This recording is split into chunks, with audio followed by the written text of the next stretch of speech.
there's a core uniting principle, which is freedom of expression. Everyone is aiming to be free to publish the information. The question is then is what limits appropriately should be put on that within the law and within ethics. This is The Talent Show, a new podcast series from FT Talent, a hub of innovation from the Financial Times. It's hosted by under 30s for the under 30s around the world. This second series is about all the aspects the FT organization is covering today, from editorial to development, from data to talent. I am Virginia Stagni, and this is a guide we designed to inspire you to be the one driving innovation and change. Welcome to the show.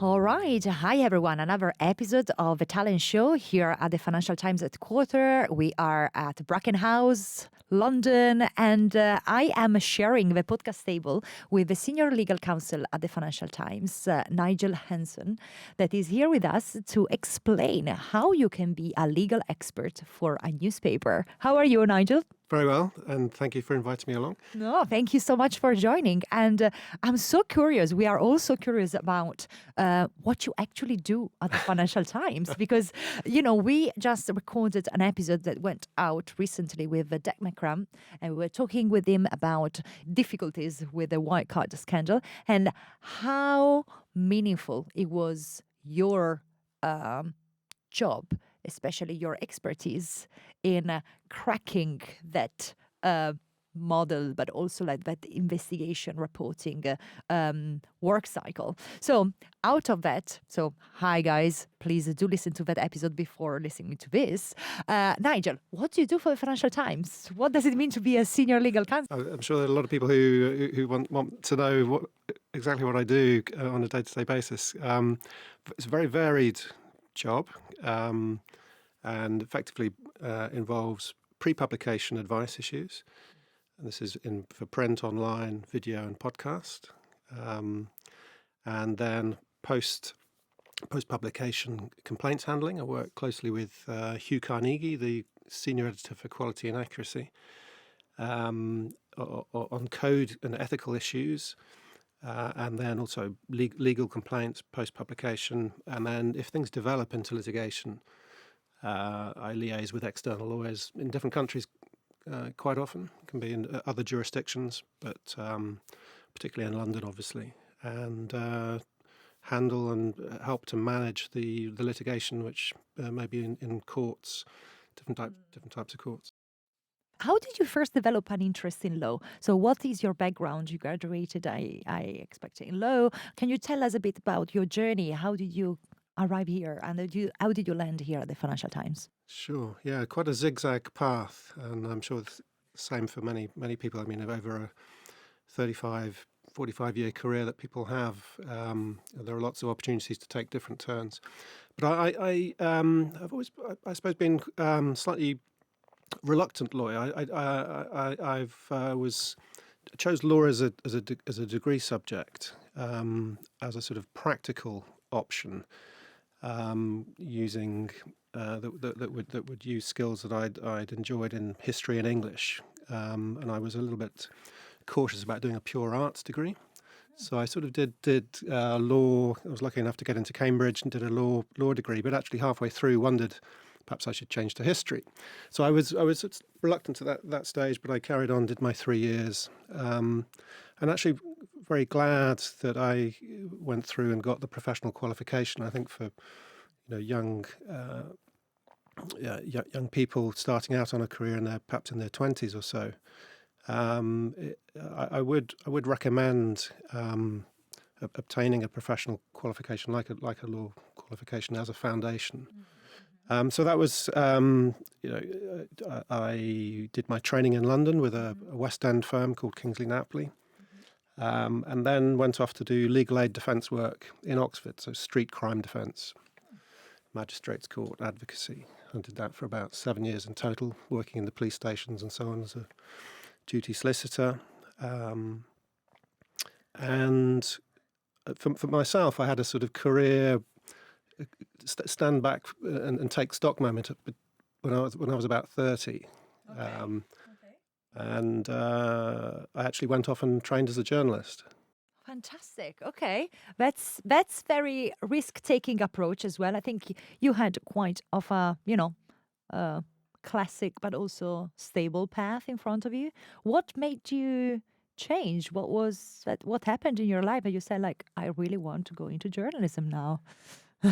Well, life as a criminal defence lawyer is it's quite a tough life. It's sort of down the police station in the middle of the night, dealing with burglars and so on, and then into court the next morning. So it's a fairly.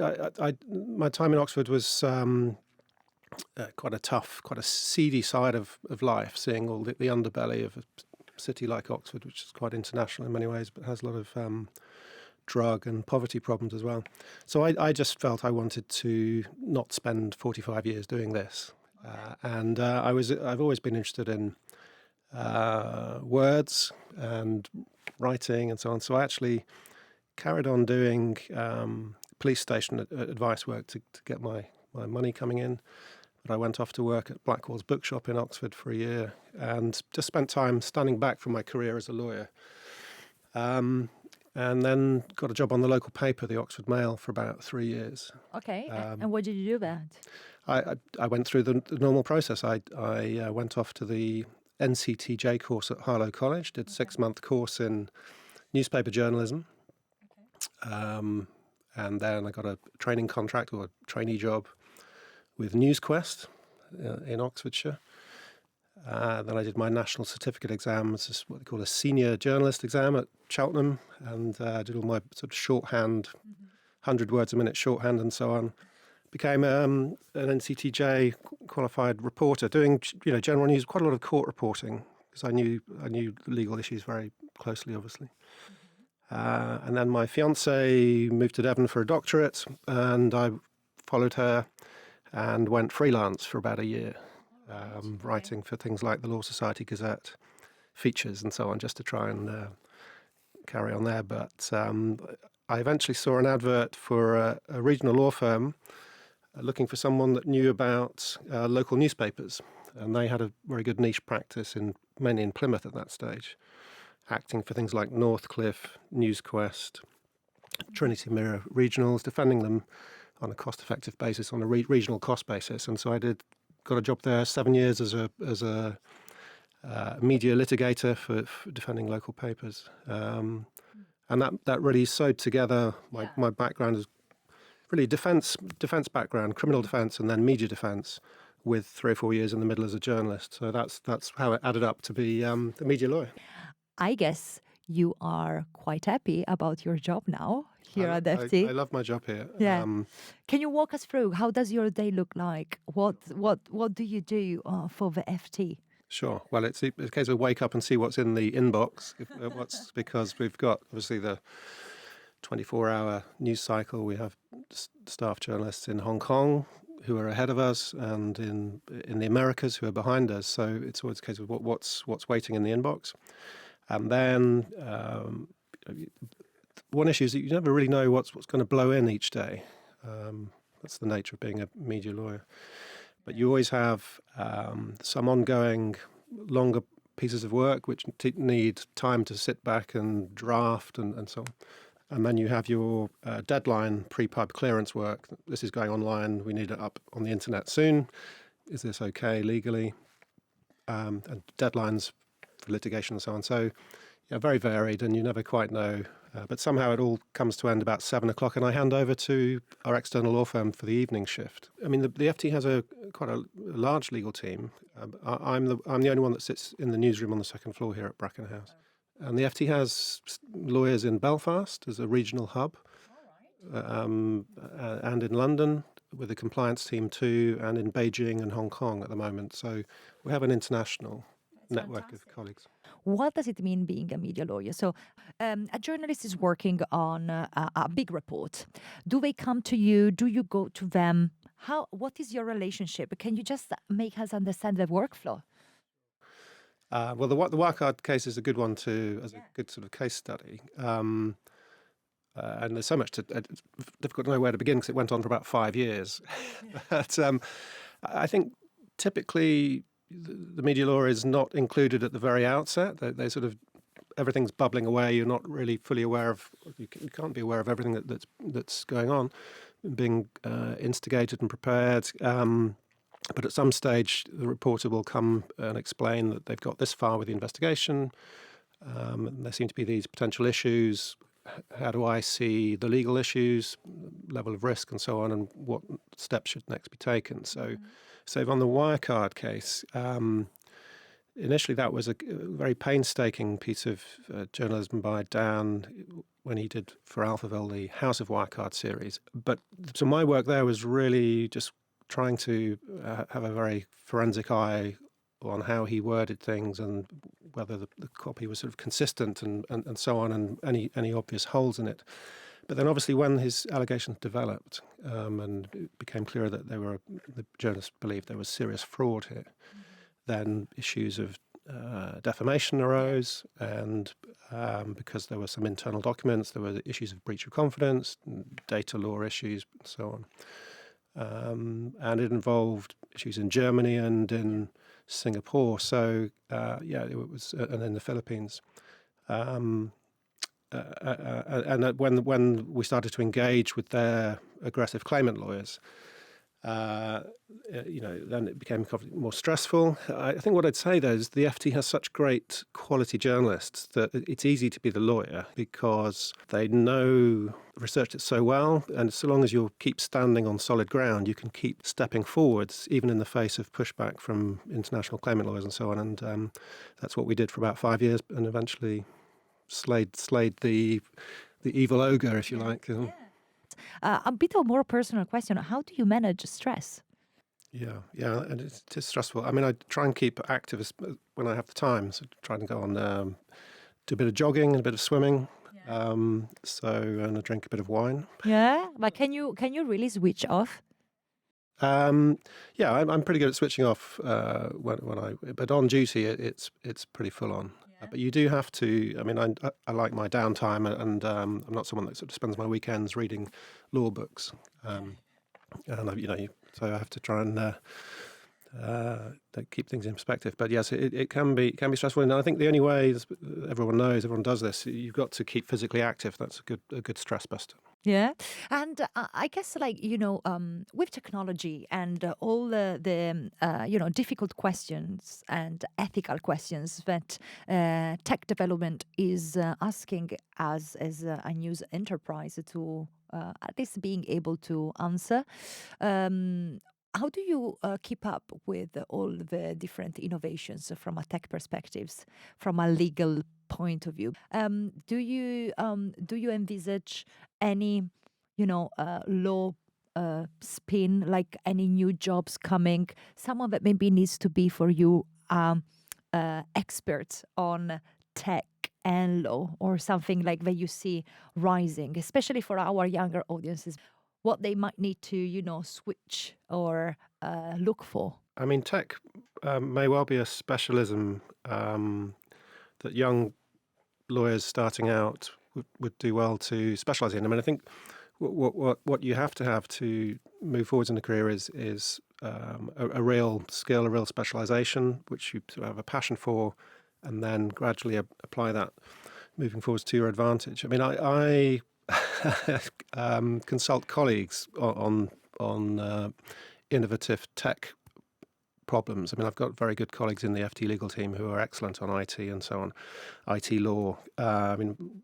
yesterday I was consulting our Assistant General Counsel on an issue involving artificial intelligence and copyright, in terms of who owns the copyright. Is it the author who puts the instructions in? Is it the owner, maker of the software that enables the creation and so on? So, law, as you say, moves at a fairly glacial pace, but the law does try and apply its old principles to the new tech situations.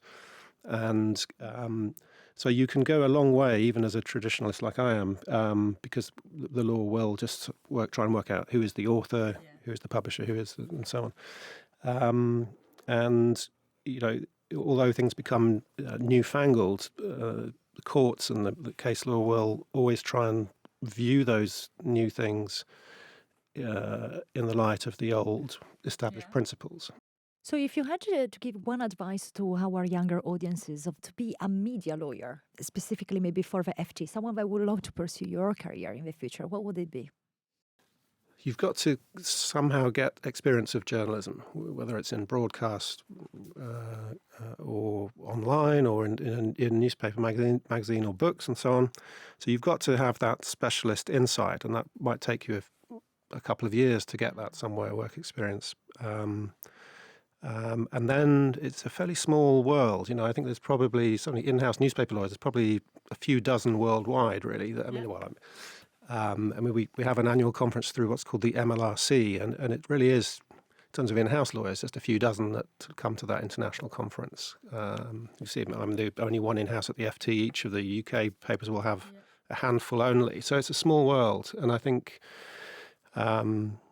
it's quite difficult to break into that. But you've got to have some special insight, some experience and work experience to offer.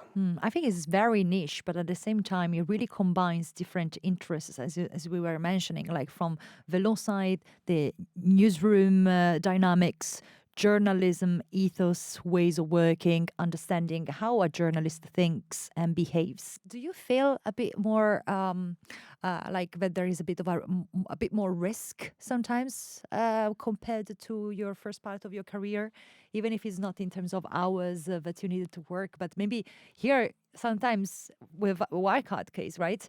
You were playing with a big, powerful. There are big risks.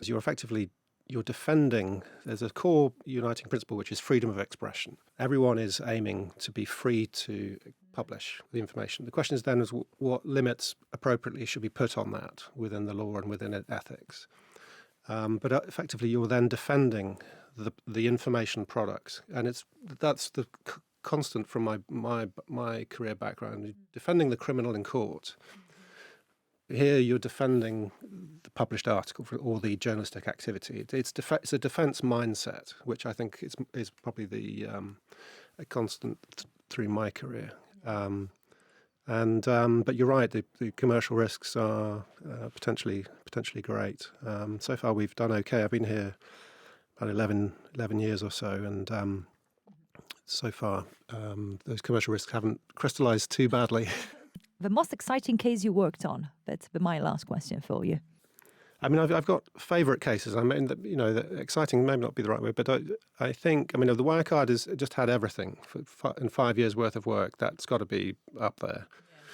Yeah. The case defending Tom Burgess and FT against ENRC, which is the Eurasian Natural Resources Corporation case. That was a high-profile case, one of these in the era of the SLAPs, the strategic lawsuits against public participation. That became a case in that area. The President's Club story that Madison Marriage did in 2016, I think, stays in my mind because it was the FT around that time took a step forward into investigative work. That it hadn't done for a while. There was some undercover reporting, long lens photography from Hyde Park across Park Lane to the hotel where this party for the President's Club was being held, and reporters got wired up with hidden microphones and so on, hidden camera, and it was all discussed in advance in terms of public interest and justification, editorially signed off and approved. But that certainly was, for me, the sort of beginning of that line of work, which was one of my favourite stories.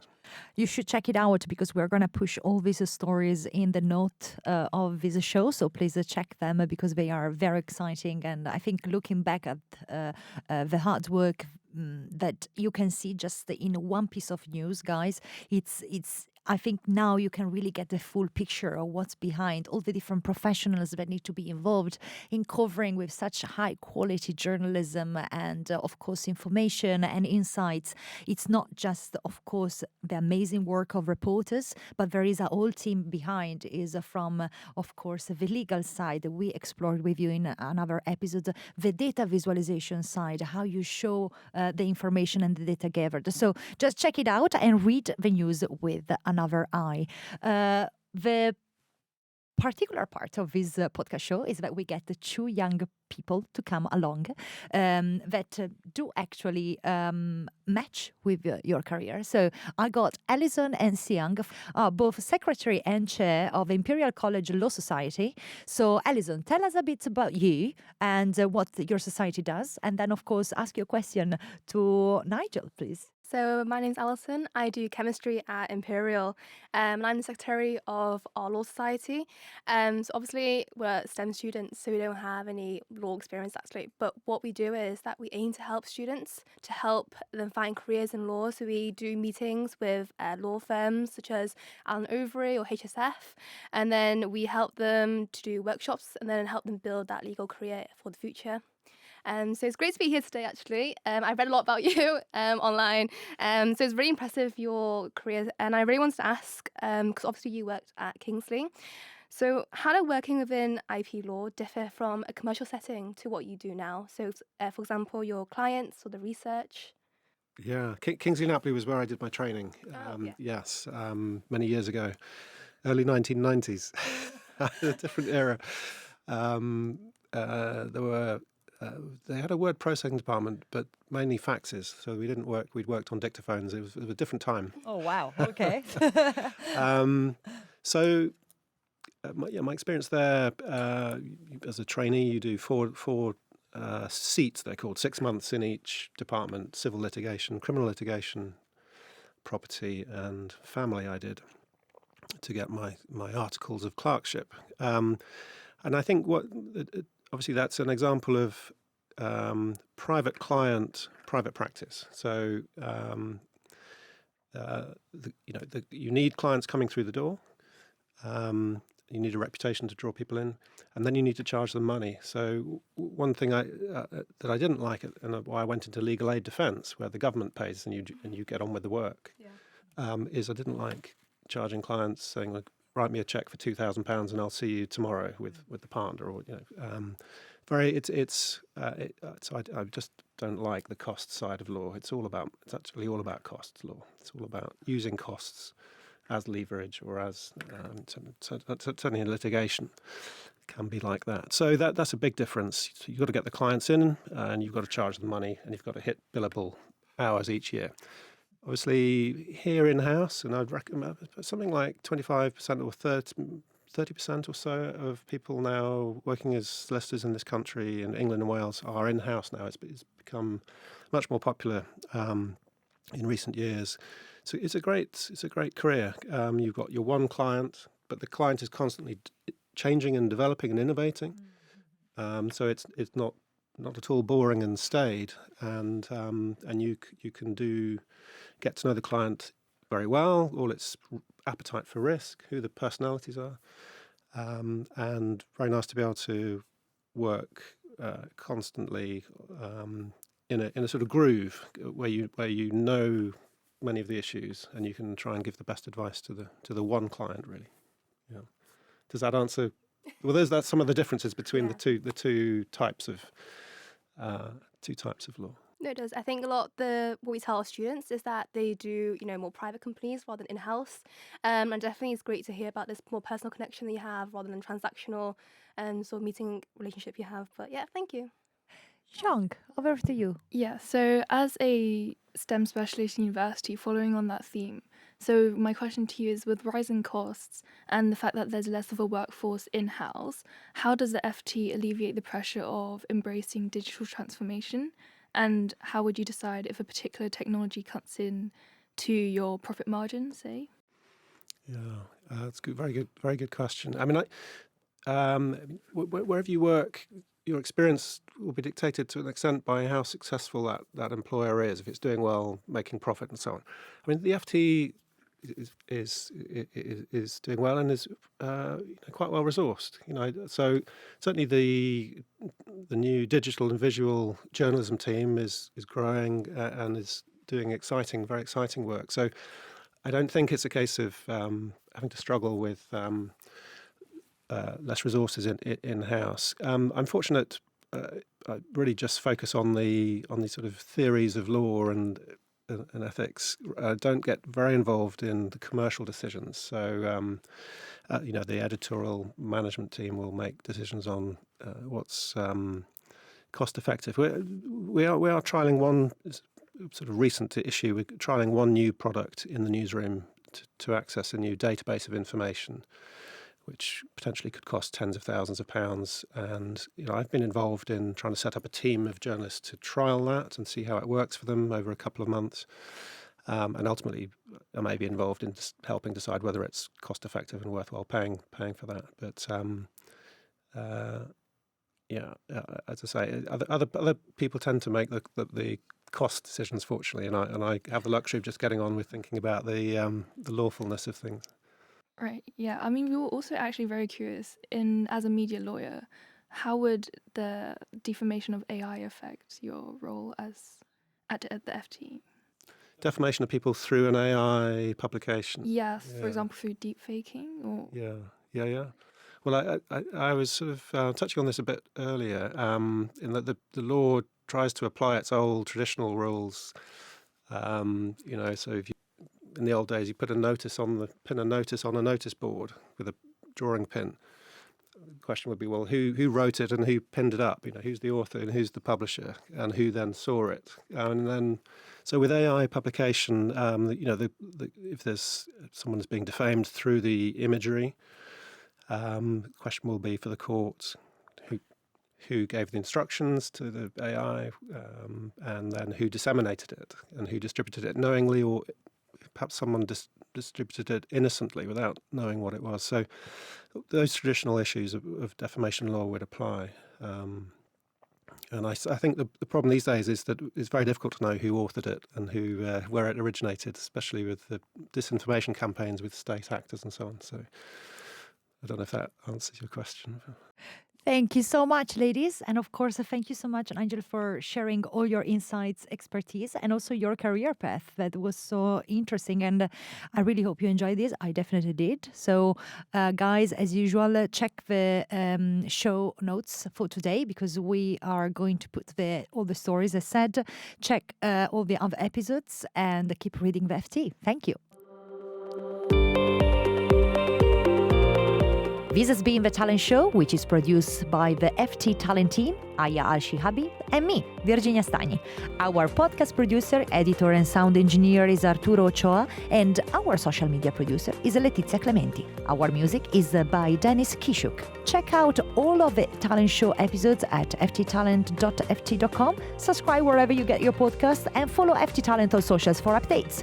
Until next time, and keep listening.